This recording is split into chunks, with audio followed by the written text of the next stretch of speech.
supporter who lived the dream and was one of the finest players to ever wear a Celtic jersey. He is, of course, the maestro, Paul McStay. Please give Paul a big welcome.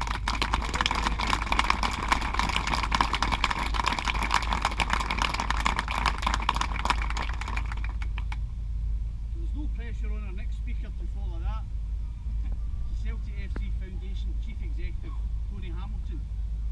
Tony is a great friend of the society, and it's fitting that Tony is here today representing the club's continued charitable work, just as brother Walfred would have wanted it.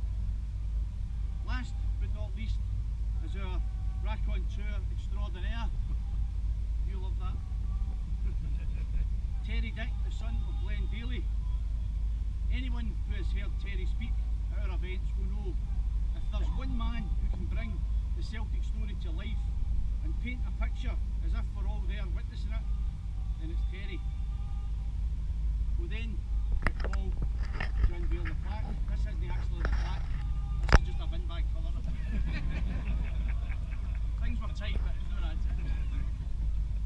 And then we'll take the opportunity to lay some flowers before we'll close the ceremony with some words of thanks, and we can get some pictures taken with the legends, and of course the plaque.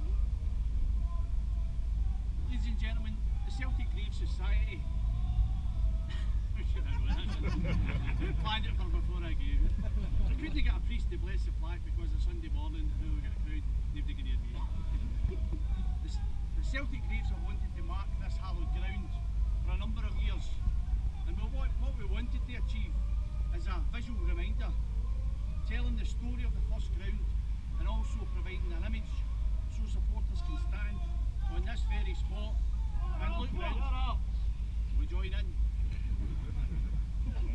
and imagine what the scene would have looked like at the foundation. The corner of this graveyard wall was the boundary of the original ground, and the sketch that you'll soon see, it's the same sketch on the front of the booklet, was drawn from the press box which stood just a few feet away in the southwest corner of the original ground, looking north, and the pitch running north-south.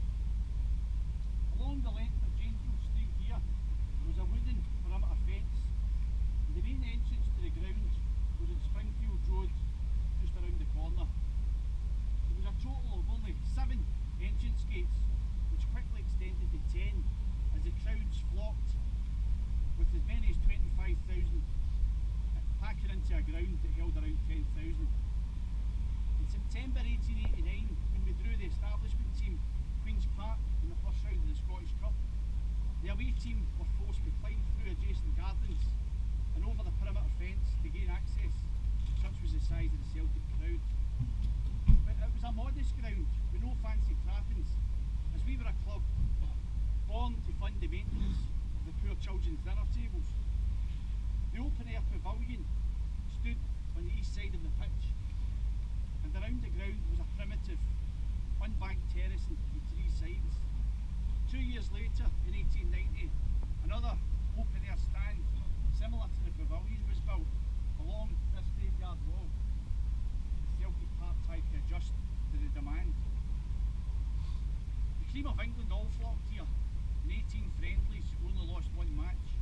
In fact, in almost 100 matches played here from 1888 to 1892, we only lost 1 competitive match.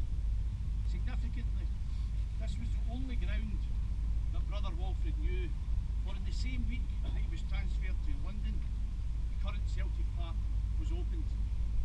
The landlord, who raised the rent on the old ground tenfold and forced us to relocate a couple of 100 yards down Janesville Street, had done us the greatest favour ever, as we had outgrown the original Celtic Park, and a meteoric